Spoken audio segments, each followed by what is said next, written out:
Ladies and gentlemen, joining me on the line as he does every week on the show, his name is Mike Reyes. He writes for Cinemablend.com, and he's now going to listen to how I would kill Indiana Jones. Yeah, I have to say, in our pre-show text today, you were teasing this pretty big one because just picture yourselves, folks. You're sitting, you're doing whatever business you're conducting, and then all of a sudden you get a text on your phone. I know how to kill Indiana Jones. Unless you are a villain, this is, well, even if you aren't a villain, this is a very interesting prospect, and B-sox, take it away. A buddy of mine was in talking to me about movies earlier today. And who's the director of Indiana Jones 5?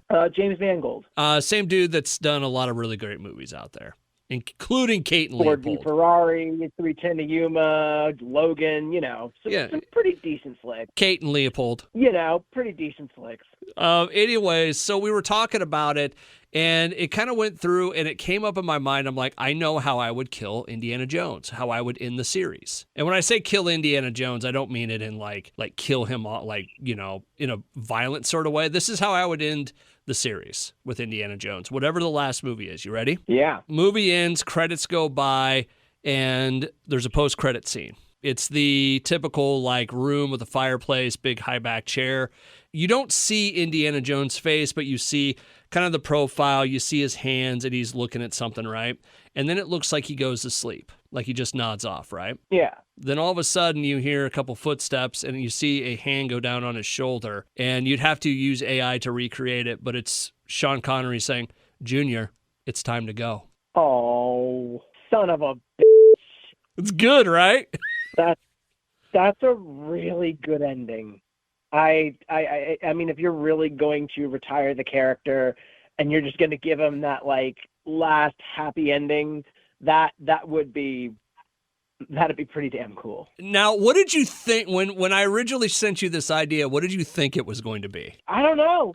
I really don't know, because it was kill Indiana Jones. I obviously think this is going to be something where maybe he dies heroically, or this was just the one villain he couldn't beat, or something like that. Nope. But I really didn't know, because everybody says kill Indiana Jones, and that works out about as well as you'd think. I'm just saying right now, I think that would be just a really moving ending to the Indiana Jones saga. It would. It honestly would. And I really like it. Mike Reyes from Cinemablend.com on the line with me right now. All right, let's get to the actual movies this week. Not a lot of blockbusters in the wake of Guardians 3 from last weekend, which we're going to dive into a little bit more this weekend, because my wife and we did go see it on Sunday this past week. But let's start with the Jennifer Lopez movie, The Mother. Yes. This is the movie of this week's crop that I actually have seen. And it is the story of a woman who has connections to some pretty nasty arms dealers. Okay. She wants to go in, she wants to go into witness protection, tries to cut a deal. She's also pregnant at the time, and she ends up having the baby, and one of her FBI handlers is like, "Look, the best thing you can do for this kid is disappear." She disappears. And years later, it looks like her past is going to catch up with her. This sounds like a movie I've seen 1 billion times before. It is. And I am disappointed to say that, because I think Jennifer Lopez is a fantastic performer. I think it's really cool that she gets an action vehicle like this, because you can pretty much put anybody in an action vehicle like this. Yeah. We've seen that with, Keanu Reeves blew everyone's mind when he did John Wick. Bob Odenkirk jumped in for Nobody. Charlize Theron did Atomic Blonde. David Harbour did Violent Night. Halle Berry in the John Wick series. Well, Halle Berry, I would say, wasn't that much of a surprise, because she did do a James Bond movie. But It was still nice to see her come back. It'd be even more awesome if she got that spinoff we were supposed to get. Yeah, really. I get what you're saying. It was really cool to see her back in actual action. So, I wanted this with an open mind, because it's clearly... nothing is impossible at this point. If you have the right story and the right performer, it could work. Yes. Jennifer Lopez is a performer that could have made this work, but the story itself is not there. It almost feels like all cutscene. No, it almost feels like all action, no cutscene. There's not enough of a story here for me to really sort of buy into this emotional journey / action caper. And it's a shame, because you've got a really great cast in here. Edie Falco is in here for a scene.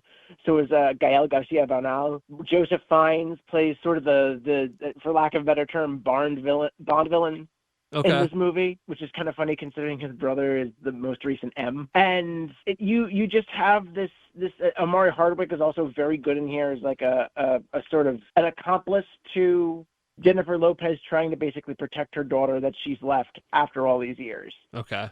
And you've got great performers. It's just the material's not there, and it feels like it just breezes past any sort of semblance of stopping for a minute, setting up stakes, and then jumping into the action. You know, when the moment I knew that this movie probably wasn't going to be any good? When I saw the poster for it. Because it looks more fashion model than action movie spy. Yeah, it is a very simple poster that really doesn't. It's not something that sparks a lot of imagination as to what could happen. It's just Jennifer Lopez in a parka with a gun, if I remember correctly. Yeah. And that's like, yeah, okay. You've got your foundation here, but I want you to build something on it. It just, I don't know what it was about it, but I was like, this seems like if you cut out the gun, should be more of a cover of Vogue or something. Yeah, like it's almost like a Prada winter collection ad. Yeah, that's actually a better way to say it. It's like it looks like an ad for a winter collection. Yeah, and nothing wrong with winter collections or ads for winter collections or ads for winter collections with Jennifer Lopez. It's just those things don't spell action blowout. And it's going back to the point of you know, if you have the right story and stuff, I don't sit here for a second and think that Jennifer Lopez couldn't do a good action movie. This one seems like it's been done to death. I don't know. I think she could fit into an action world. I just don't think this is the vehicle for it. Oh, I will definitely agree there, because I will give the woman credit that this is the most stunt-intensive film that she's done, like her first big action movie. Yeah. And she carries it off no problem. And that's, I'm obviously not the only person that believes that, because I actually got to do the junket for this. And I spoke with the director, Nikki Caro. I also got to speak to Amari Hardwick and Joseph Fiennes, and they all had wonderful stories about working together with her.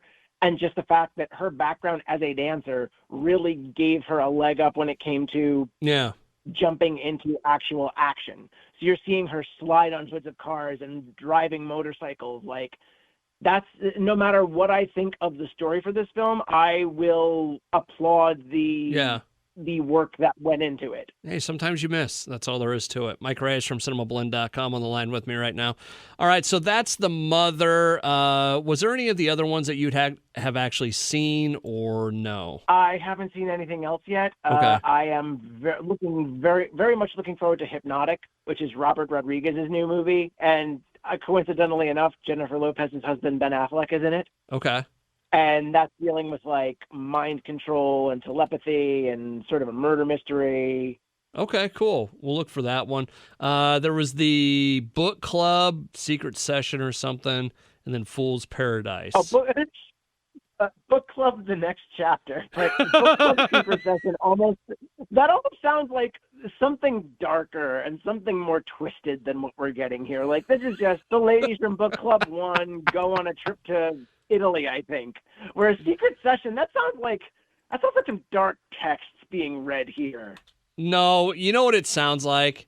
Book club, Secret Session. That seems like the cheap porno knockoff of the book club. That is also true. Like, there's two different ways that could go, either sinister or sexy. But Okay. But look, Focus Features or whoever is going to make the next book club, if there is another book club, we're open to pitching this film to you. I think the Secret Session just sounds cool. Like they stumble upon the Holy Grail or like some secret. That could be like that almost feels like an Evil Dead. That's what I was just going to say. Like the book from Necronomicon. Yes, that one. I like. That'd be a great time to bring Bruce Campbell back. There you go. He could be the librarian. Yeah, because he doesn't necessarily have to be Ash. He's done with playing Ash. I get it. But he can play another role and kind of be fun about it. Or, you know what? Just make another book club movie and have Bruce Campbell play one of your romantic leads. The dude deserves it. You know what I just thought of for a part for Bruce Campbell? Hear me out on this, okay? I've had one great idea with Indiana Jones, so I don't know if this is going to be anywhere close, all right? All right.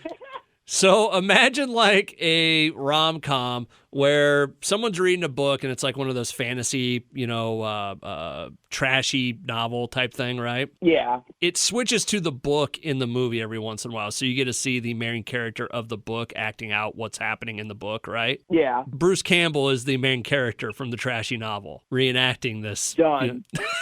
Done. And then he also plays like the more mild, like human counterpart that this person.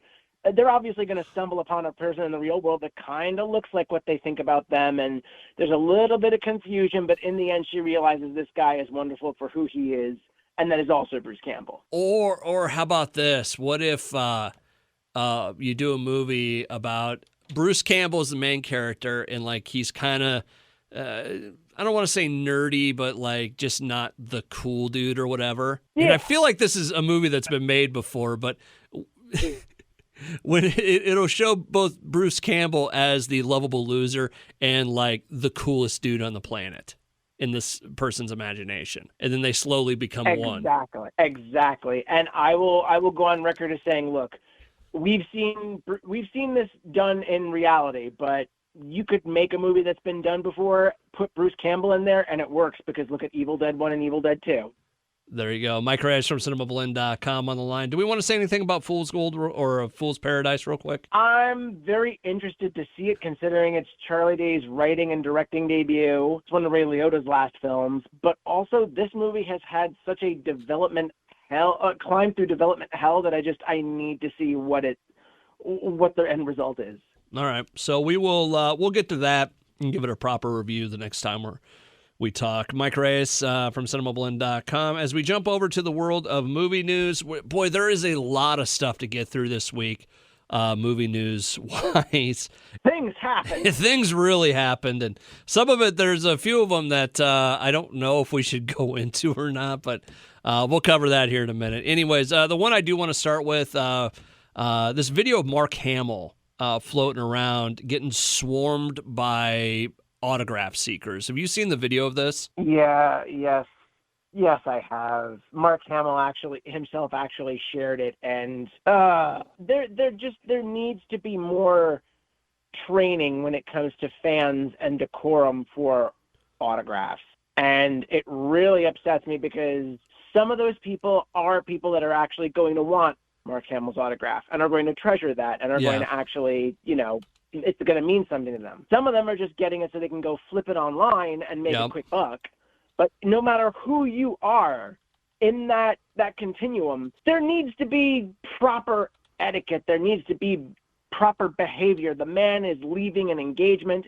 He is in that car. He is done for the day. Let him go. This is just one of the examples of this lately. There's been a bunch of stuff of like WWE wrestlers getting swarmed at airports and stuff. And listen, I know there are people out there that they want the autograph. That's never been my thing exactly. It's just that or getting my picture taken with a celebrity or whatever. It's just never been really my thing. The people that swarm people like this are pathetic. That's what I look at when it's like you're throwing stuff at these people and won't let them pass because you need their signature. I think you're pathetic. Get a life.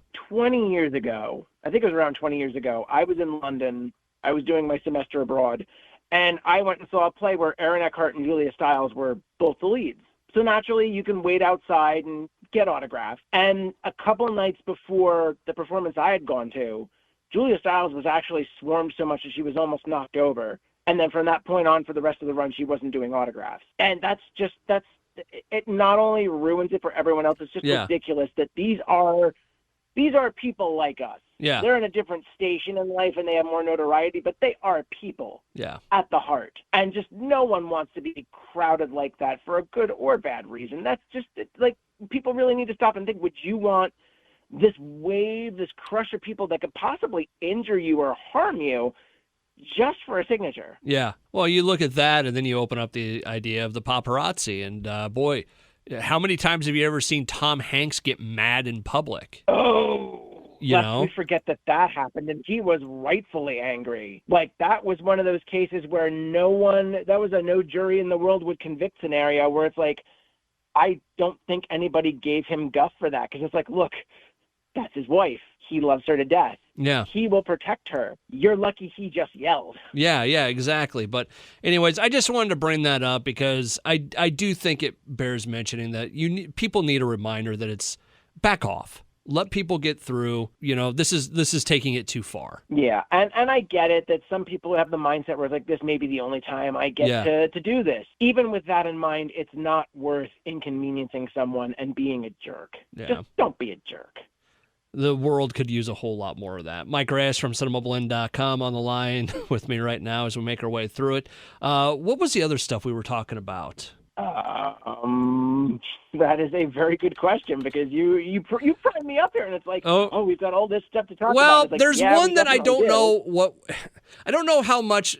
There is a topic out there and it involves a movie star and something they said, and I don't know if it's one of those things that there is a win in it. Either way we talk about it. Well, let's see how carefully we can talk about this and how quickly we. Do you know what I'm talking about? No, I do not. Richard Dreyfuss. Oh, the Oscar diversity and the does that mean I can't play a black man quote. Sad thing to hear from an acting legend, and I really wish he would reconsider his words or just kindly not talk. I think this is one, and this is why I was saying it's whether or not we wanted to dive into this too far, and I don't think we should go too far into it because I don't think there's a win, but I do think this is one of those subjects that has many, many, many more layers than what I've seen because it has been very polarizing both directions on social media. Yeah, there is no win here, so we will move on. All right, sounds good. Mike Reyes from Cinemablend.com on the line with me right now as we make our way through it. There was something fun from Tom Hanks now that we mentioned Tom Hanks. What's going on with Tom Old Hanks there? Well, Tom Hanks has just been outed as a bad person. No, I'm totally kidding. However, Tom Hanks has been outed as an Idris Elba fan because this week he's been promoting, he has a new novel out, his first novel, because he's written films like That Thing You Do and Larry Crown. Yeah. He also directed both of them. He's written a short story collection called Uncommon Type, which is an excellent short story collection, especially if you listen to the audiobook, because it's him reading his own short stories. And then there's one full audio drama put on at the end with like a full cast. But he has his first novel out his first full novel called The Making of Another Motion Picture Masterpiece. And it's all about the making of a comic book movie. And he's made some fun comments like, oh yeah, I've done some mean things on set. I haven't always been, the best person, and I've had my moments, being very human and America's dad. And then it got to the point where he was talking about the subject of James Bond and very much threw his support behind Idris Elba, even though Idris Elba pretty much took himself out of the running a couple months ago. And I thought that was a really cool thing to sort of see come out of all this conversation. No, that's very cool. So I didn't know he was writing a novel. And I don't know why, but I feel like that was something that he should have done by now. Does that make sense? Yeah, oh, totally. He isn't a prolific writer in the sense that he hasn't done it a lot, but the stuff that he's done really does suggest that, it does suggest that he could be doing this when he's not acting. Like if he wants to take a break and just write a series of novels or write a couple more stories. He's clearly proven himself to be someone that loves writing and can do it well. And, I'll even defend Larry Crown because I thought that was a cute movie. It's not, That Thing You Do level awesome, but it's very cute and humanizing, and I liked it. That Thing You Do is really good. That Thing You Do is one of my favorite movies of all time. And I love the fact that he just nailed that moment of culture where it was like the Beatles / the Monkees, like those bands that really got to the top of the charts, and then they literally were one-hit wonders. Real quick, one of my favorite parts of that movie, and it's a line that we bring out, my friends and I, more often than we probably should. It's got to be Steve Zahn, the pigging competition. The which one? The pigging competition. Where it's like, oh, I'm not here with these guys. I got a pig over at the livestock pavilion. Oh, I'm not here with these fellas. Steve Zahn is someone that I friggin' love. And that leads me to something else that we could talk about today, because have you seen the trailer for Righteous Gemstones Volume 3? No, I have not. Season 3. No. Whoops. I wish they would call it Volume 3 because it is about televangelists, so it could be like very biblical if you call it the Righteous Gemstones Volume 3. Hey, real quick, go Steve Zahn and just stupid stuff he does to make you laugh. Strange Wilderness. Oh! The shark scene. The shark scene. That is okay. So my brothers and I, when that movie was coming out, that was the one thing we latched onto in that trailer. So we would randomly do that with each other, just out of nowhere. Look at that thing's deep. The movie's okay, but that was the best part about it because that's just something that we'll still go back to that trailer and pull that joke. Okay, all right. What was the TV series or season 3 or whatever you were talking about? It was Righteous Gemstones. Season 3 is coming in June. Steve Zahn is apparently playing the head of this like mega religious gun nut cult. Oh, jeez. And that's only part of this new season looks absolutely bonkers. The Gemstones are apparently going into NASCAR, still busting each other's chops, and John Goodman's just sitting there as the father, already almost ready to just take them all out at a moment's notice because you just see the impatience on this man's face. And I love John Goodman. Yes. And I love Danny McBride. I love Edie Gow. I love this whole cast for Righteous Gemstones. It just seems to be getting better because Steve Zahn's thrown in. Stephen Dorff looks like he's playing a rival preacher. You've got Shea Wiggum, who's been in everything from Boardwalk Empire to Perry Mason. Like, he's an HBO stalwart coming in here as like an aging NASCAR driver that I think he's making them buy for who gets his sponsorship. And just, I don't know if you have been watching this, but if you haven't, I highly recommend it. It is one of the funniest shows on TV right now, and it is one of the best comedies that knows how to do the cold open, because there are so few comedies that I can think of where they have that cold open and it just perfectly launches into that theme. We haven't watched it, but we are looking for something new to watch at the moment, so I'm probably going to have to give this a try. Oh, you want to hear something really cool? Always.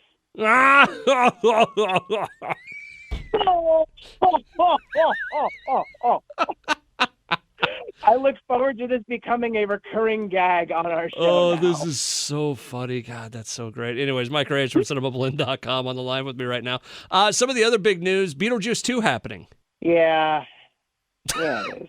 Boy, don't sound too excited about it. 35 years and a failed sequel attempt later, Tim Burton's making Beetlejuice 2, and Jenna Ortega from Wednesday is coming on board. Yay! But at the same time, Michael Keaton is finally getting to play Beetlejuice again, which is perfectly fine with me because the dude is so excited about it that he may just be able to rise this whole thing off of its ass. Okay, real quick, I was pretty excited about this. You sound very dour. What, like, is it just the time that has been? Yay, Tim Burton and the current, yay, modern era Tim Burton, yay, Jenna Ortega, yay, they both did Wednesday, and that sucked massively. Oh, you didn't like Wednesday? I was not a fan of Wednesday. I was a struggle to get through that whole damn thing. Wow, I know we talked about this at some point. I think I forgot that you hated Wednesday. And also, I kind of, as snarky as her comments were, I kind of feel like Jenna Ortega was right in that this show didn't get Wednesday right,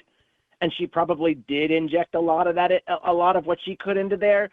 But this just did not feel like a good extension of the Addams Family story. Huh. I think you could have focused on the werewolf girl and just did this secret gothic academy that's Addams Family adjacent, but not quite Addams Family, and that would have worked better. Versus like in the universe, not the universe. Yeah. Okay. And like adjacent to Addams Family, but if you're gonna do the Addams Family, do the Addams Family. Okay. The family that together work. Like I get that Wednesday is an interesting character, but the family together is really what makes the character so interesting. Although I don't think I would mind a Gomez prequel, to be honest. But I'm going to forget all about that because I don't even know I'm probably going to end up watching season 2 because it almost feels like since everybody latched onto it, it's the court-appointed viewing that it's like, okay, I have to watch this to keep current and be able to cover it.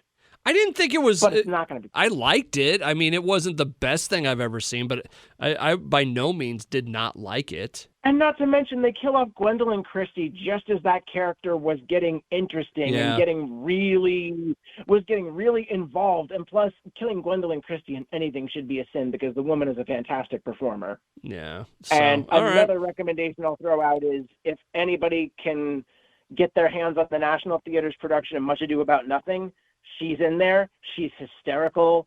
It's perfect. All right. So Michael Keaton, don't really care about this, hey? Michael Keaton, I care. I care about the fact that Michael Keaton is amped to do this, so I'm a little less worried.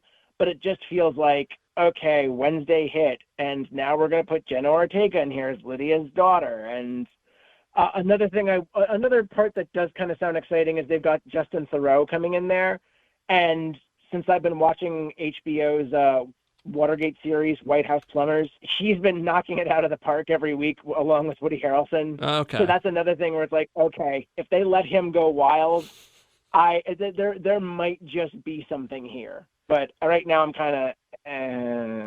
You know what's fun? You know what it sounds like? It's this. This is how I take you watching Beetlejuice 2. Mike, you gotta watch Beetlejuice 2. Fine, but I'm not gonna like it. Like a very Will Ferrell Step Brothers type reaction to it. I don't even know if I'd go that far. Like I love Beetlejuice. I am excited that they're going to do it again because again, this is something Michael Keaton has talked about for years. And he's like, that's the one character I really want to go back to. It feels like a reward, and Michael Keaton deserves rewards because the dude's he's consistently good. He is like another Nicolas Cage where he does not phone it in. On the subject of Michael Keaton, a new trailer for The Flash came out, and it features Michael Keaton doing the line, "You want to get nuts? Okay, let's get nuts." And there's people that didn't like that. What did you think? Well, those people can rightfully burn in hell. Oh, okay. Because I love that. No, those false sort of bravado aside, that was me just goofing off. Yeah. I can understand why some people might not like that because if you're looking at it in a certain mindset, it's very much shut up and play the hits. Like, oh, he's going to say the line, Mr. Keaton. But at the same time, it is such an iconic line from Batman that when you do it the right way, it pays off. Okay. I think Michael Keaton does it the right way, and it pays off. And I also like that this may be because of Ezra Miller's controversies. This latest trailer dug into a lot of Michael Keaton as Batman. Like, we got a lot of him in this movie, so much so that I think it's sort of a pivot to, okay, look, we know there's some problems here. Bear with us. This timeline's going to be going away soon. Michael Keaton came back and gave a fantastic performance, and it's like trying to make the best out of a bad situation. I don't think anybody's trying to excuse Ezra Miller's behavior. I'm certainly not trying to excuse it. But besides that, I am excited to see Mike. Like, again, when Michael Keaton's having fun or when he really respects and digs into something, it's hard not to watch. You saw it in The Founder. You saw it in Spider-Man: Homecoming. Like, you even saw it in Need for Speed. Like, he did basically a cameo in that movie where he's a racing podcaster. And it's just, hey, Michael Keaton, get nuts, have fun. And he did. You call Michael Keaton, you get Michael Keaton. I don't know why. I kind of like the line, how he did it in the trailer. You want to get nuts? All right, let's get nuts. I love it. It's wonderful. It's fun, and just, the only thing that could be better is if they got Michelle Pfeiffer to come back and do a cameo with Selena Kyle, and they're married like the Crisis of Infinite Earths series suggested. That could be very, very interesting. Mike Reyes from Cinemablend.com on the line with me. Let's wrap up with a little bit more on the Guardians stuff because, boy, that movie has taken the world by storm. Yeah, it is. And while some people are mentioning that it may not have been the highest opening weekend, or in terms of opening weekend, Guardians kind of fell short of its own milestones, like its own series milestones, as well as Marvel in general. It's still quietly powering along with consistent #1 showings during the week. And also, it's so damn good. Here's my thought afterwards. Bradley Cooper needs some sort of award for this. Yeah. I mean, just go back to Guardians 1 and just imagine the fact that, hey, Bradley Cooper's playing a talking raccoon. Yeah. And that was about as surprising as James Gunn being announced to direct a Marvel movie. Well, to some, because some people were like, what, the Slither guy? And the example I always fall back on is, yeah, but he made Super. And if you watch Super, you'd understand why he got this movie. The scene of Rocket yelling, and there could be some spoilers here coming up.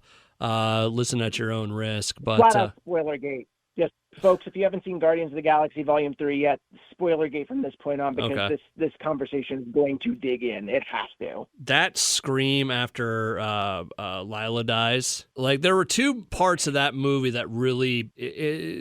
usually I can kind of separate myself from the movie, and I don't, I don't want to say I don't get moved by movies, but, I mean, it takes a lot. That scene in Rocket's first words of hurts broke me. They were so well done. And I don't mean as torturing animals. I mean in the way of how they were acted and how they were presented. Well, no, you're absolutely correct. And look, James Gunn really dug into a certain place for this movie. And in the run-up to releasing it, he's been talking about how Rocket Raccoon is the secret protagonist of the trailer. And that's not just, we may have touched upon this last week, but the bottom line is that wasn't just some bull that he's throwing out there, and they did it because he's a fan favorite character. You go back and watch those films, James Gunn has put so much care and love into writing this character. Sean Gunn has put so much care and love into acting him out as the mocap model. And then Bradley Cooper delivers a flawless performance as this character. And he's evolved from... we first see him in Guardians 1. He's snarking on citizens of Xandar. He is the smartass who can make a bomb out of anything and will steal anything for a lark. And then we slowly get to peel this character back, especially with that huge Yondu scene in Volume 2, where Yondu just confronts him and he's like, you're me. Yeah. You do all these different things because you have these emotional problems and you're trying to cover this shit up. You're just like me. Yeah. And then he loses Yondu, and just there is such a current of loss and sorrow to this character. And then that's all explored from the very first frame of Volume 3, where the first thing we see is a poor little raccoon kid and just the High Evolutionary's hand approaching him. And it's just, what's going to happen from that point. And nothing good is going to come from this. Yeah, that stuff. I mean, for them to take animated creatures and have that much emotion poured into it. Listen, Marvel deserves an award for that. James Gunn deserves an award for that. Wow. And then some people have been giving this movie stick for the animal torture, but I think people aren't understanding the fact that it's the message. Yeah. Some people are saying it's going a little too far. Some people are saying it's a little extreme for a PG-13 movie, but it's the message about. I'm sure James Gunn, in his own way, is sort of commenting on animal torture and testing, but also it's just part of the story where Rocket, it's endemic to Rocket's story. He was this organic creature that was taken apart and put back together several different times. Yeah. Much like Nebula. And just, he didn't ask for this life. And again, I side with you with that first scene where just, he's sitting there in the cage after he's been enhanced. And then he just says hurts. And then the first thing that happens after that is Lila comforts him and cleans his wounds. And that whole story, it's always going to get me when I watch that movie. And it's part of why I love that movie, is because it's told so well. It's not manipulative. Even though you know where it's going, you know the hurt that's coming. Let me ask you this. In the way of Marvel movies that have three, that are trilogies, it's the best trilogy, right? That's something I really need to sit with, because I think the 3 trilogies that I can think of that I'm really a huge fan of all have their own stumbling blocks. Captain America, Civil War was that was more Avengers and less Captain America, but it was still a good movie. Yeah. Iron Man had Iron Man 2, which was still a fun movie, but It Yeah. was a little too much, hey, we got to build up the Avengers. Yeah. And then Iron Man, well, that was Iron Man, yeah. And then Guardians, I like Volume 2, but I still think you could have done another rewrite of 1 and 2, put them together, and then done something else for Volume 2. But I still Okay. look at Volume 2 fondly. It still has wonderful moments. I might be willing to agree with you for the moment because James Gunn has never taken his foot off the pedal, and he has never let me leave one of these movies or the Christmas special without shedding some sort of Yeah. genuine tears, and not just manipulative tears. Guardians 1 has that whole thing where Peter's confronting leaving his mom at the moment of her death. And that whole thing with the Power Stones still gets me. 2 is the funeral for Yondu. That's still just Yeah. that never gets old. It never dulls in terms of how much pain and how much sorrow it takes. And then finally watching the Christmas special, just Yondu sort of showing his heart and changing his mind on Christmas. And then 3 obviously is all of the rocket stuff.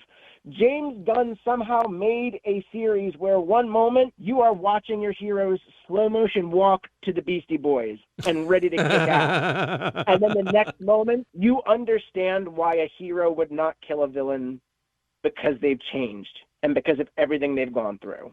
Couple of interesting things from that. I thought it was interesting. Someone pointed this out on TikTok, and I can't remember who it was, so I can't give credit. But they were talking about how they kept saying, this is a trap. And he goes, no, it's a face-off. And then they literally take off the face of the villain. Oh, I never put that together. Yeah, I didn't either. I'm like, oh, that's awesome. Just the turns that this movie takes at times, like you really do think in the High Evolutionary's office that they're in trouble, and then Quill's like, okay, now kill them all, and Groot just has those hidden weapons. And then going back and looking at some of the clips, like when you see Groot, when he the whole scene where he's going into the car and he's like, Groot, you know what to do with these, and he hands him the guns. That's the payoff, and I didn't realize that before. And also Gamora and the audience finally understanding Groot. That was pretty awesome. But there's so much at work on this that the more I talk about it, the more I am inclined to say, yeah, Guardians just might be the most solid trilogy. Did you see? Go ahead. What? Oh, I was just gonna say I saw an interview, and again, I don't remember who did this. I think it was scrolling on TikTok, but it was an interview with James Gunn about dropping the first F-bomb. Oh, I didn't see that. He talks about it, and they were saying that apparently there was supposed to be an F-bomb in Endgame, and they decided not to do it. Oh, wow. Yeah, and there was and I wish I knew who did the interview, but they talked about that, and then they were talking, and apparently it wasn't written in there, but James just told them to do it, and they didn't know if it would stick. But Kevin Feige was like, yeah, let it go, Oh, no, I knew that part because one of our, I think it was Sean O'Connell, did the in-person junket for Guardians 3. And they basically, it looks like what the journalists were prompted to do was basically play a trivia game with them because they really couldn't talk spoilers. But there were still really cool little tidbits that came out of it. And Karen Gillan talked about how it was one of those improvs that James Gunn just kind of walked them through, and it wasn't in the script. Well, the other thing they were talking about was they were talking about how they took one of his characters and killed them, Gamora in Infinity War, right? Yeah. And he was talking about it in a way that the original idea was have Gamora take Yondu's spot in Volume 2. Oh. And she would have been with the Ravagers. Well, no, she was supposed to die. In Volume 2, and then and he talks about it. He does a really good job of kind of explaining the thinking behind it and all that. But he said that actually made it work out better to where you could have Quill, go through this stuff and have more story to tell. So yeah, I think I like the Yondu angle better just because it ties into the whole thread of Star-Lord's family and Star-Lord's emotional baggage with family. It's just it's such a good movie, and I want to say it was probably Monday we were sitting around having supper, and I just put on Guardians, just to have something in the background. We ended up watching the whole thing, and as soon as it was over, we put on Guardians 2 and started that. That's exactly what happened to me when I was preparing for this, because I was writing a feature about going back and looking at Rocket's story throughout the movies in the Christmas special. So I was like, okay, I'm going to throw these on in the background and, I'll mine it for thoughts. And it really takes you back to phase 1, phase 2 Marvel, where this was all just starting out and it had so much promise, and it wasn't a formula or an appointment that you were looking at. It's like, okay, when's the next Marvel coming out? Guardians of the Galaxy? I really haven't heard of them, but James Gunn's doing it. I'm in.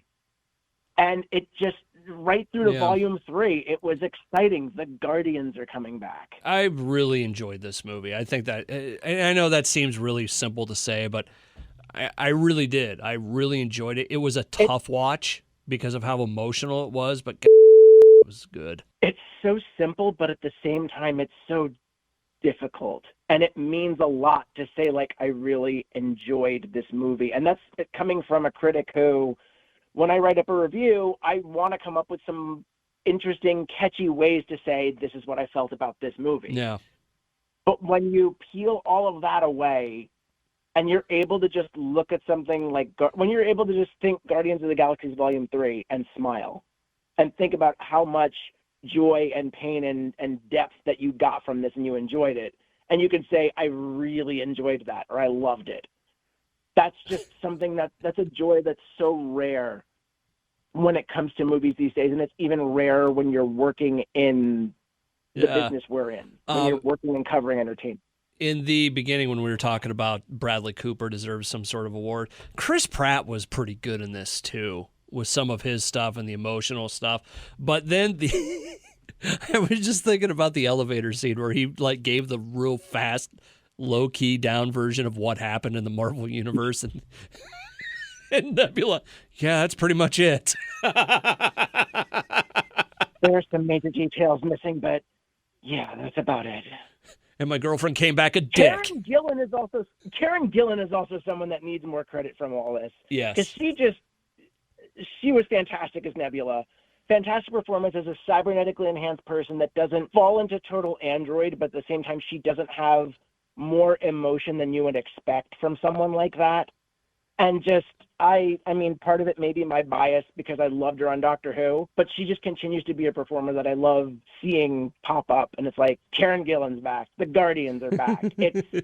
When you have that sort of anticipation for something, it's beautiful. Did you see the photo she shared on her Twitter the other day? The one where she was in a couples counseling session in her makeup? Yes.